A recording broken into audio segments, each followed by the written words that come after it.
আমরা আলহামদুলিল্লাহ খুবই ভালো আছি। আজকে আমরা চলে আসলাম চাঁপাইনবাবগঞ্জ শিল্পপণ্য বাণিজ্য মেলায়। গেটটা তো মাশাআল্লাহ অনেক সুন্দর করে সাজাইছে। ভিতরে যাই দেখি ভিতরের পরিবেশটা কেমন। ও মা, এইখানে ঢুকতে আবার টাকাও লাগে? এটা তো আমি আগে জানতাম না। জাগা আইছি যখন ভিতরটা দেখেই যাই কিরম। ভিতরে ঢুকেই আমি চিন্তা করতেছি আগে ডাইন দিকে যাবো নাকি বাম দিকে। যেই দিকেই তাকাই সেই দিকেই খালি মানুষ আর মানুষ। এত মানুষ এইখানে কি করতে আইছে? আমি যাওয়ার রাস্তাই পাই না। সাইড দেন ভাই, সাইড দেন। পিপিপ। আমার পিপিপ শব্দ শুই না সবাই সরে গেছে। দেখেন রাস্তাঘাট সব ফাঁকা হয়ে গেছে। প্রথমেই চোখে পড়ে গেল আচারের দোকান। আচার দেখলেই তো আবার আমার জিভার পানি চলে আসে। তাই আপনা করে ভাইয়ারে কইলাম আমারে আচার কিনে দেন, নইলে আমি এখান থেকে যাবো না। আমার মাইয়ার আবার চোখে পড়ছে আইসক্রিম। আমার মাইয়া আবার আচার টাচার খায় না। আমার মাইয়ারে কইলাম ওই দিকে চলো, ওইখানে আইসক্রিম বানাইতেছে আর বিক্রি করতেছে, ওগুলাই তোমারে কিনা খাওয়াই। আইসক্রিমটা অনেক মজা ছিল। আমার মাইয়া আবার একসাথে দুইটা খাইলো। যদি ঠান্ডা লাগে আমার আবার কিছু করার নাই। আইসক্রিম খাওয়া শেষ করে গাড়ির মধ্যে উঠে বসে আছে, নামার কোনো খবর নাই। আমি আর কি করবো, দাঁড়ায় থেকে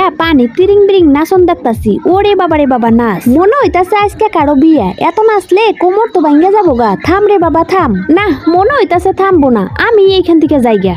চলে আসলাম কাপড়ের দোকানে। দেখি এইখানে কিছু পছন্দ হয় কিনা। মনে হইতাছে এইখানে কিছু নেওয়ার মতো নাইকা। আমি অন্যদিকে যাইগা। এই তো আমি আসল জায়গায় চলে আইছি। এই ফুল না নিলে তো আবার আমার চলবো না। মনটা চাইতাছে বস্তা ভরে সবগুলো ফুলই নিয়ে যাইগা, কিন্তু আমার কাছে তো আবার এত টাকা নাইকা। টাকা ছাড়া ফুল নিয়ে গেলে দোকানদার তো আমার বান্ধে পিটাবো। তার চেয়ে বরং আমরা একটা ফুল কিনে নিয়ে যাইগা। এরপর চলে আইলাম আমরা খাইতে। আমার স্বামী আবার খিদায় বলে চোখে দেখতাছে না। এইখানে দেখতাছিলাম কি খান যায়। আমার স্বামী আবার ভাত ছাড়া কিছু খাইবো না। আমি কইলাম আপনি ভাত খান, আমি ভাইরাল আলুর চপ খাই। খাওয়া শেষ করে চলে আসলাম আমরা একটা কসমেটিকের দোকানে। দেখি এইখান থেকে মাইয়ের জন্য কিছু হাজনপাতি কিনন যায় কিনা। বাবারে বাবা যে দাম, এইখানে আর কিছু কিনবো না। দোকান তো ভাই মেলা বইছে, সব রকমেরই জিনিস পাওয়া যায়। বস্তা ভরে টাকা আনলে বস্তা ভরে আপনি জিনিস নিয়ে যাইতে পারবেন, তাছাড়া আপনারে কেউ কিছু দিব না। ওই যে বালতি বাইন্দা ঘুরাইতেছে, আমার মাইয়া আবার কইতাছে ওইখানে উঠবো। আপনা করে ভাইয়া আবার গেল টিকিট কাটতে। আমি কইলাম বালতির মধ্যে তোমরাই উঠো গা, আমি উঠতে পারবো না। একবার যদি ওইখান থেকে পড়ে যাই আমার কোমরের হাড় হাড্ডি একটাও থাকবো না।